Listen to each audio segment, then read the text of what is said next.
Welcome, Gunrunner.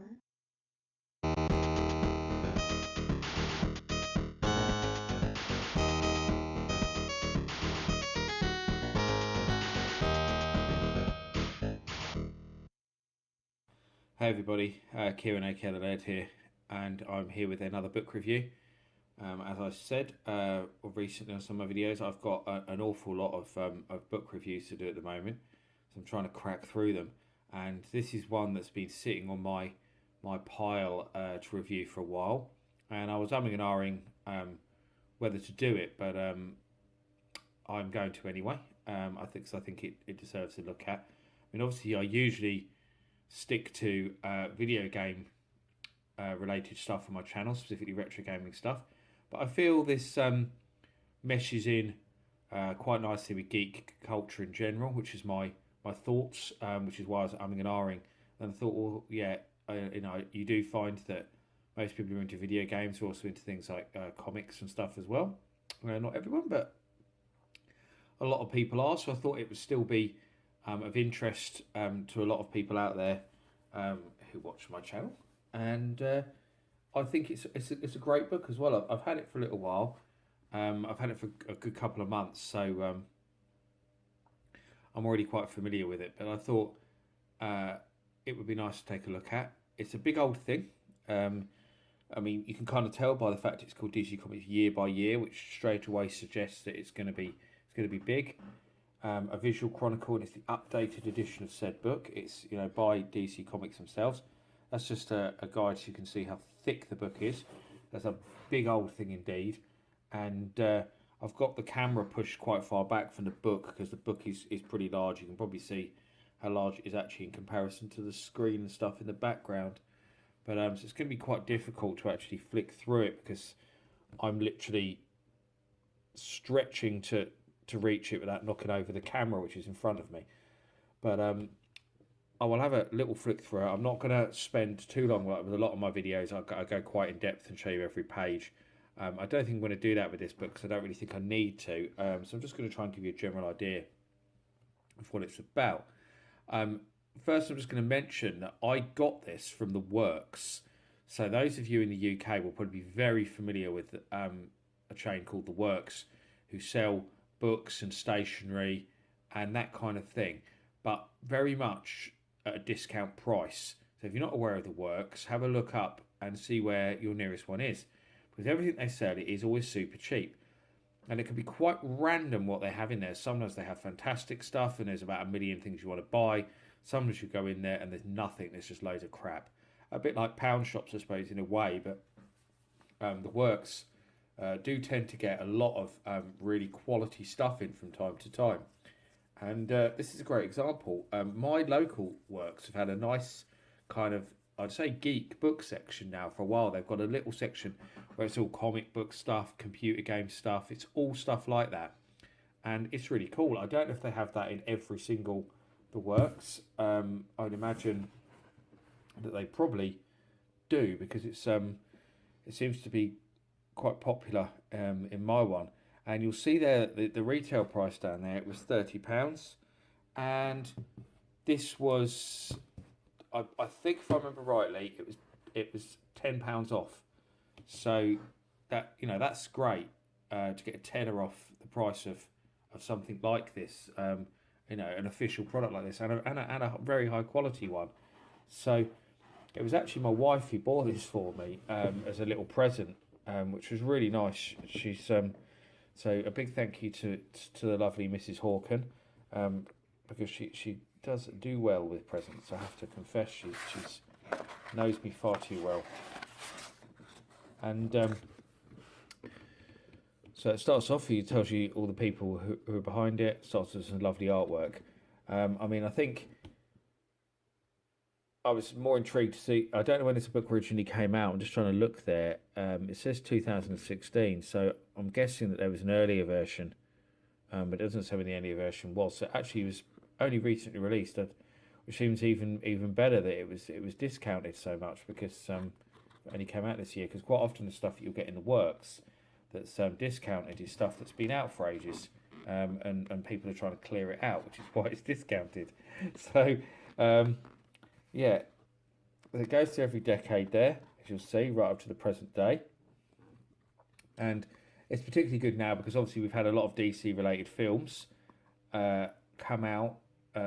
Most recently, I suppose, Suicide Squad. Batman vs Superman was another, which was kind of setting up all sorts of other characters as well to come in with, Justice League, Aquaman, the Flash, etc. So it started to bring in lots of other different people. So there's a foreword by Paul Levitz. An introduction there, going to all the different things about DC Comics. Sorry if it's hard to see, but it's impossible to bring it out more without knocking the camera over.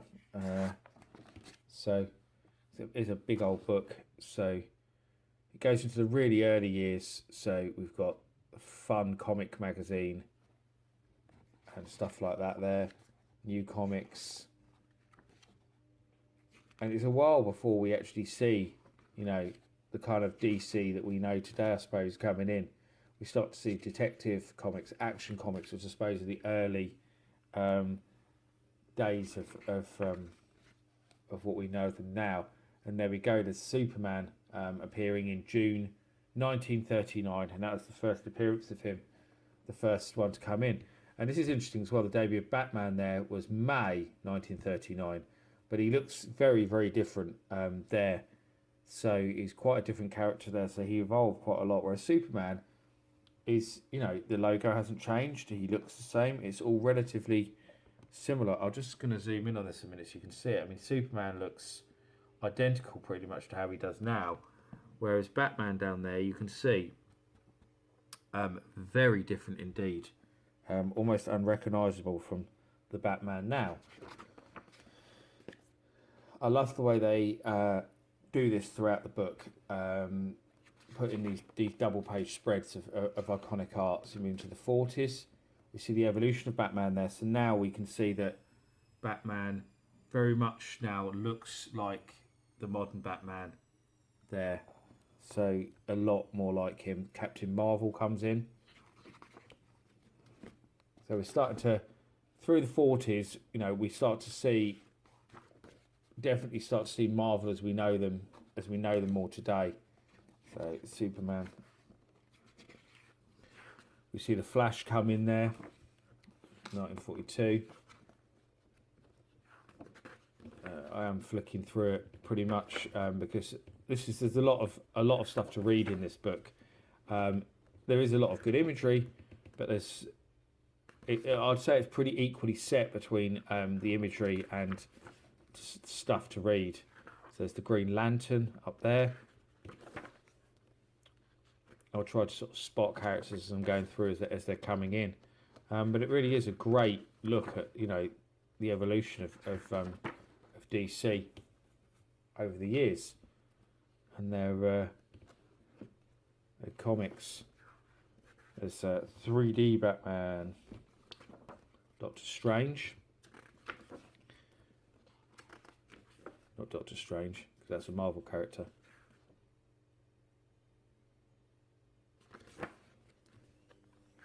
Don't know why I said that.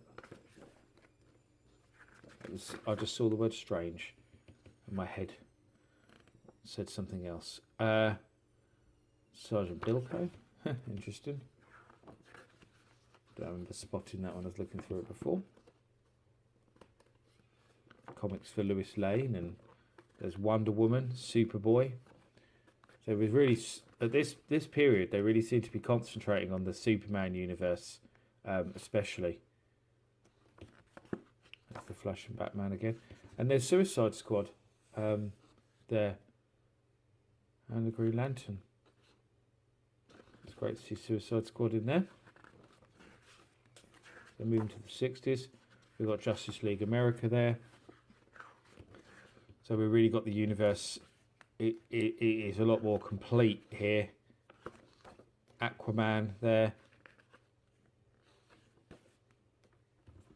Great Justice League art there.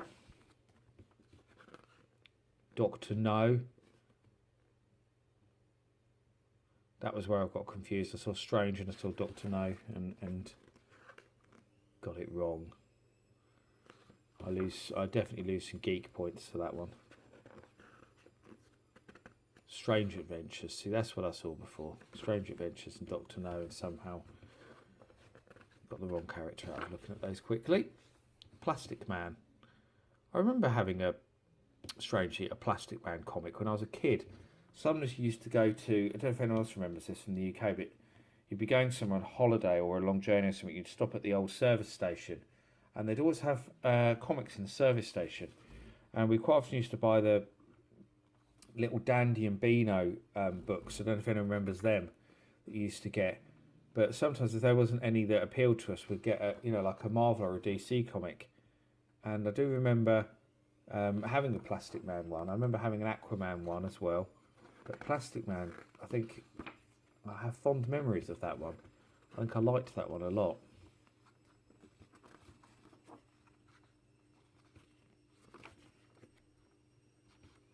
Doom Patrol. The Secret Six. Wonder Woman.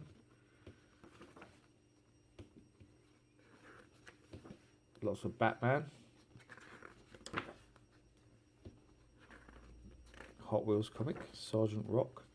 So they seem to have moved a little bit more into focusing a bit more on Batman now through the 70s, interestingly. I'm guessing that's when the TV series started to come in as well, the early TV series, so perhaps that's why. You start to see a bit more focus on them. There's a lot of focus on the Green Lantern, strangely, as well. Looks like he obviously became quite a popular character around that point. I must admit, I'm not a massively knowledgeable on comic books, so excuse me if I'm getting stuff wrong there, and you do know about comic books. Sandman, is that one we're going to see in the films? Who knows? They do seem to be going to try and cover anybody from their history. Kung Fu Fighter, The Claw.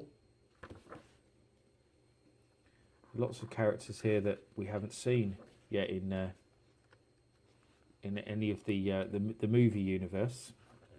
Man-Bat, Kung Fu Fighter again, Warlord. There's a lot of fantasy stuff coming in around this point. Karate Kid, Teen Titans, Jonah Hex. So there's loads of these Western ones coming around here. Unknown Soldier. Looks like in the 70s they were experimenting with a lot of different characters that perhaps only got, a few comics.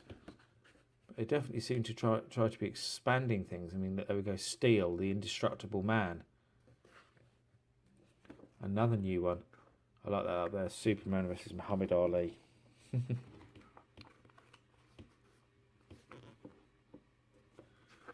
79. A lot of Batman and Superman.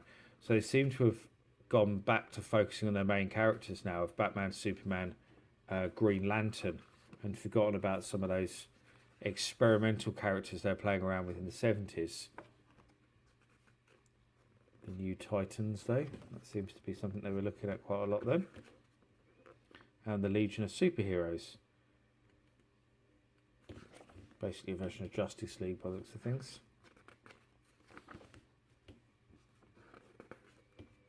The Teen Titans, Firestorm.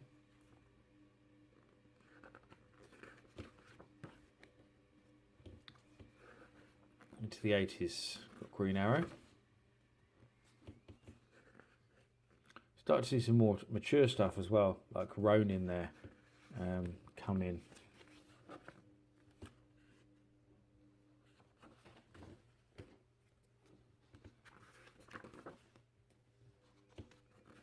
The Justice Society, Swamp Thing. There's Hex again. That's probably a likely one that we may see in the future in the film universe.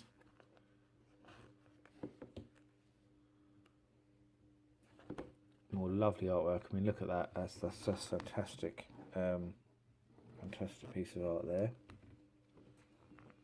87, so the art of reinvention. Started to try and do lots of different things with Batman and Superman, and they started killing people off and bringing them back. And there's a great little Suicide Squad comic up there. I just want to show you that one. Obviously with the film still being quite recent, it's nice to see stuff like that. And Green Arrow. There's the Justice League. And some more of these mature comics we started to see. Hellblazer. And The Cult. And there's the classic V for Vendetta, which that was a great film. Absolutely great film. Really underrated film. I love V for Vendetta. Sandman. Doom Patrol. Catwoman comic. And we see the Arkham Asylum coming in, which has obviously become quite a big thing in recent years with the Batman video games, focusing very much on that universe, the Arkham Asylum storylines. Atlantis Chronicles. I seem to remember having Atlantis Chronicles comic actually. When I was a kid, I'd forgotten all about that, but I do seem to remember having one of those. Come on. Oh, Deathstroke the Terminator.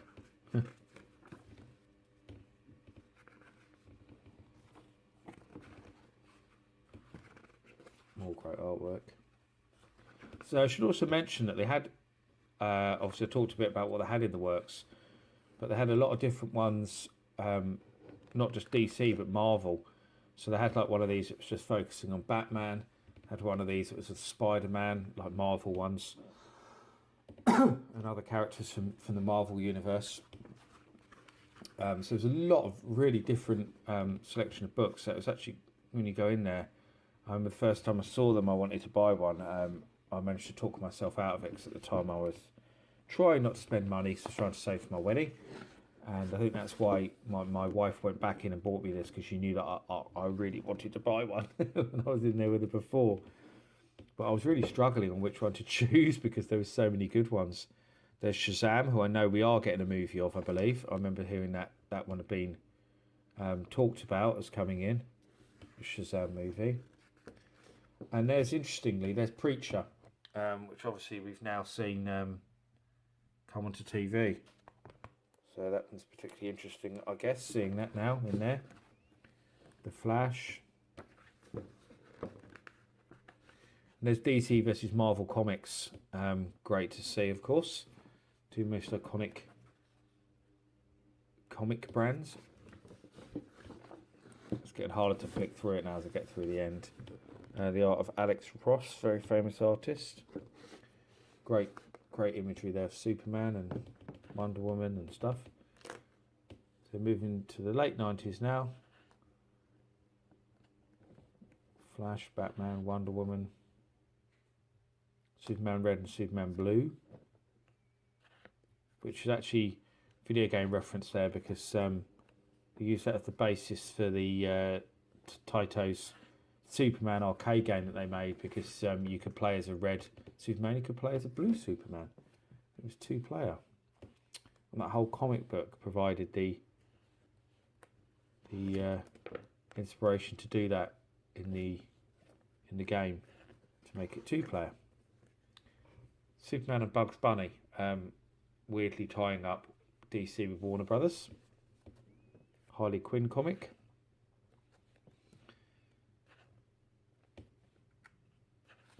Great piece of black and white Batman artwork there. And the colorized version down in the corners you can see what it looks like. So moving into more recent years now, the 2000s. And you see a lot more of these, these more adult-orientated comics, because that very much became a new outlet for DC.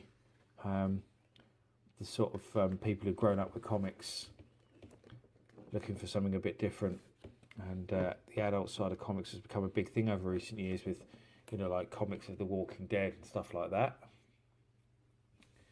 So there's Deadshot there as well from Suicide Squad up there. I don't know if you can see that particularly well. So there we go.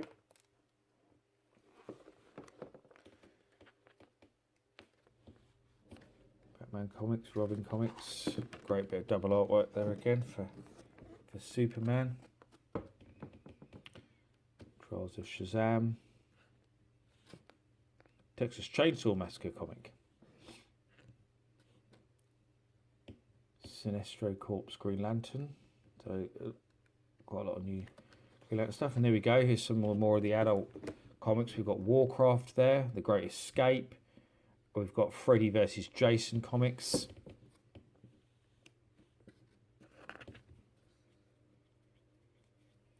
A Gears of War comic, obviously based on the game. So video games very much tying in with comics. Sergeant Rock.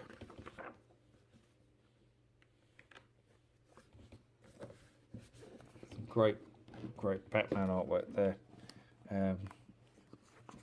As I skip towards the end, skipping a few pages out here, but this book is getting very hard and heavy to hold as well, which is not helping matters at all.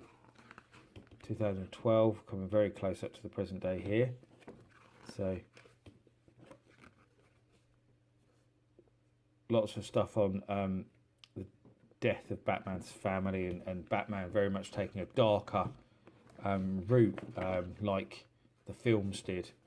So they did try to sort of tie the comics back in with the films very much, and they've got an index there of everything at the back. So that's pretty much it. It's getting incredibly hard to hold up, so I'm glad to put that down.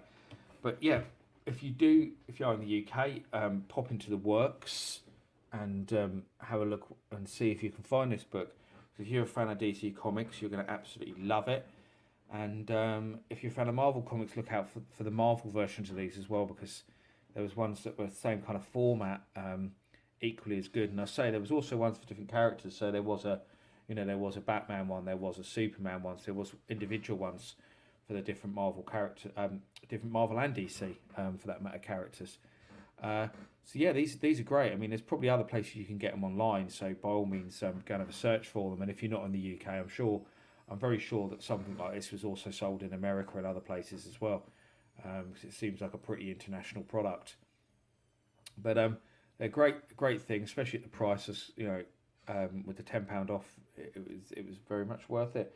And I would quite like myself to build up a collection of these. I don't really have the space to put them, unfortunately, but I could quite happily fill a bookshelf full of these and sit there and flick through them when I've got nothing better to do, and because they are very nice things indeed.